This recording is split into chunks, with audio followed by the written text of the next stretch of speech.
Montville. She had a very brutal disease, and pediatric rights is a very touchy subject, and talking about terminal children is a very touchy subject. This is my first rodeo, my first solo, so bear with me. And basically my daughter was diagnosed with seizures at 3 1/2. It was undiagnosed she was undiagnosed for 6 months. She had uncontrolled seizures, and the doctors were like, I don't know what to tell you. They gave me a bunch of different benzos, which made her worse. So when she got diagnosed with Batten disease at 4, it was basically, they set you up with a doctor and they gave you your information and they said, you're on your own. So I was basically on my own, and I was a crazy Batten advocate for 8 years before I got into the cannabis community. I was one of those moms that you heard about on the news where they called you crazy, and they're like, I don't know why these mothers are so angry, and these moms are saying that this plant's gonna help, and like, they basically told you no, and they told you it was a hoax, and they told you it was a load of crap. So I'm like, what the hell, I'm gonna try it, I have nothing to lose. So I was trying to get the doctors, like the regular pediatric big hospital doctors, to sign off on giving me a note so she could have it. And I was basically begging for a couple of years trying to get the help, and they told me no. And a couple of years before we got on the cannabis, she was put in Children's National in Ohio, and I talked to the head Batten specialist in the country, and Children's National is one of the top hospitals in the United States, and they were even against the whole cannabis aspect, because basically the way it's pitched nowadays is all for recreational, it's not for medical. So you kind of bite yourself in the ass when you're like pushing the recreational, because there's a lot of people that really do need it, and to be able to prove it, you have to prove it in black and white, and you can't just go in and just talk shit and tell stories and say it's because I want it. That doesn't work. So, because I tried it and it doesn't work. So I got her back from Children's National, and I'm like, well, why aren't you guys going to help me out? You guys have the medical, it's your medical oath, your medical code, you have to help. It says right in your code of ethics. So they're like, no, because this is a liability, you're not touching my license, I'm not going to put my neck out for you. So I got told through, I forget how I found out, but Tufts Medical originally signed off on her paperwork, but I had to go through Canacare or one of the other cannabis signing doctors, because when you do pediatrics, you need 2 signing doctors. Like with everybody else, you just need one. You need your medical records to back you up, and you need a paycheck. When you're a mom, they charge you, and then they tell you can't have it, and then you have to prove it. And it just makes things like really, really difficult. And I had to get 2 signing doctors instead of 1, because everybody who's an adult, all you have to do is just walk in and they're like, okay. But for the moms, they make it hard because you have to actually prove the kid's sick. And I had to learn a lot about the rights for like the State Department, stuff like that. So Nora had up to 100 seizures a day when I originally got her on the cannabis tincture, and it was the wrong one. And I went to school for it, because you need to get educated before you walk into a doctor's office, and you can't just walk in and say I want it, because they're going to be like, no. And I don't know. It was just, I don't know. It's kind of hard for me. I don't like to talk about it much because it makes me want to cry. But you go to Canacare and you go to a pediatric doctor, and they sign off on you. And then usually, if the Department of Public Health doesn't give you your card, you have to go through a private grower. So,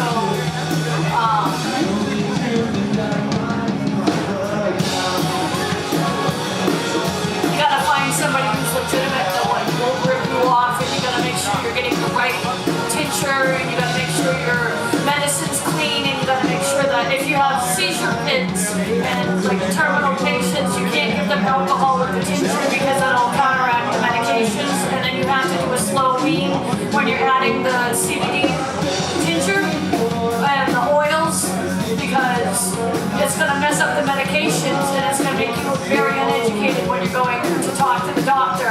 And they'll say, why isn't the medicine working? And everybody always underestimates the fact that the tincture is going to work right away, and it doesn't. It takes like a month to build up in your system because it works with the brain and it works with the neurons in your brain. So if they're having seizures, you need to coat the brain with cannabinoids in order to get the seizures to stop. So when most people try to give the kids a tincture, they say it doesn't work after 3 days. Well, Nora was an extreme situation where she was so bad it did show up in 3 days. And there's other kids that have different things wrong with them and they need a different strain. Like Nora needed like a she needed like a double CBD and THC mixture in order to get help.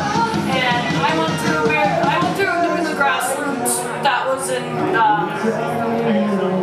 Quincy at the time, and they basically helped us out by getting us a grower and teaching me what I needed to know so I could tell other people what's going on, because it's not a cakewalk. And if you have a disabled kid, people aren't just handing you money, and the state's not just handing you money. You got to work for everything that you have. So you need to outsmart the medical community. You don't need to like fight the medical community. You need to be on the same page and learn their lingo and be able to have a normalized discussion with them, because if you come across as a certain way, they're just automatically going to shut you down and write like little nasty little things in their notes about you, because that's what they used to do to me before they gave me the tincture for my daughter. They're like, very aggressive mother and doesn't want to listen, and it's like I was willing to fight anybody to help my daughter. So like they would put in the notes like this mother's like a nightmare, you know, like be careful of her, because it's like they're just going to tell you, like they automatically tell you no, because they tell everybody no. Like with kids, with like adults, they're not going to say, oh sure, we're going to give you something that's going to make us lose money. And with the pediatric aspect of it, there is a lot of money of it, because they do write a lot of benzos for like seizure kids, and they do have kickbacks and things like that. But they're not going to tell you that, and they're not going to give you like an easy solution. So then they love to charge the insurance companies on anything that they can come up with. So to get the CBD tincture or get the whole plant tincture is working against them. So basically that's what it is with pediatric rights. And then the other thing is you have to be transparent, because you have to tell the police and you have to tell the EMTs that you have it, because they're the ones that are going to save your kid. So you can't be like, I'm going to give my kid the tincture and then not tell anybody, because when you call 911, they're the ones that are going to be helping you. So you can't exactly give them an attitude if they're your backup. So that's basically the story. I mean, my daughter had a brutal death. She didn't seize to death. That's why I got her on the CBD, because I got told when we were out in Children's National that she's probably going to seize to death. So I said, no fucking way is my kid going to seize to death, because I've seen and heard other kids seize to death or have death fevers and stuff like that. So I'm like, the more they seize, the more brain damage they have, and then the more they don't know what's going on, so they go into a blackout and they don't know what's going on. So when they told me that she was going to seize to death, that's when I originally got the tincture, was because she was always scared when she would go into seizures, and I didn't want her to be scared to die, because her prognosis was dying. So that's why we got the medicine. Well, I got the medicine, but to help her, because it's like when they don't have their voice and they lose their voice and they lose the communication, you're the only one they've got, and it's like you're responsible as a parent to take care of them through anything. So that's basically how we got into the whole 420 aspect of everything. It's like I know the medical part, but but it's like to watch a sick little kid and then not want to give them any relief is just brutal. And it's like when the kids are sick, they consider you like a lost cause anyway, and they don't want to help. So that's why I'm for the comfort care, and I'm for like pediatric, rights, because it's like, who's going to help the kids? You have 2 minutes. All right.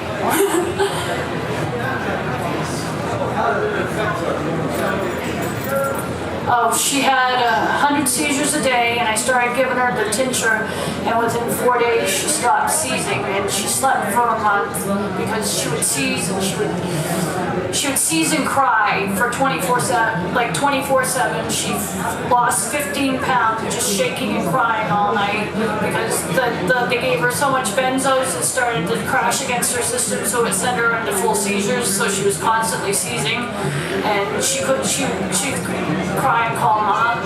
So when I gave her the CBD oil, I was originally told that it would take up to a couple weeks to slow it down, and because she was so extreme and so bad, it worked within 4 days. So she slept for a month, and she was like happy. She stopped shaking, and then she was able to maintain weight because she lost 15 pounds just having the seizures. So before her wasting system kicked in. I gave her three drops, tincture 3 times a day, and then 1 at night for a covering dose, so she could sleep through the night, because she would wake up and she'd have night seizures. So as long as it was titrated and it kept on a constant basis, she didn't have as many problems when she originally started. And then I was able to cut the medications, because the medications caused a bunch of health problems that the pharmaceutical companies deny. Hey, John. So I guess I'm done. I got 4 more? Okay. The seizures went from like 100 seizures, so it went she gradually went to 10 seizures a day or less. She had this kind that didn't show up. She had the breakthrough, the generalized, the myclonic seizures stopped. The night, she used to have nightmares. She was able to sleep through the night. She was able to digest food because her system was shutting down, so she couldn't even digest food. So when I gave her the cannabis, she was able to want to eat again. Her body was stimulated, so she was hungry. She was able to still see because I had her on the cannabis for so long because she had eye degeneration. So it prevented her from going totally blind before the day she died. So she was on it up to the day she died. So basically my story is to get educated, know your laws, know your HIPAA laws, your medical laws for cannabis, and to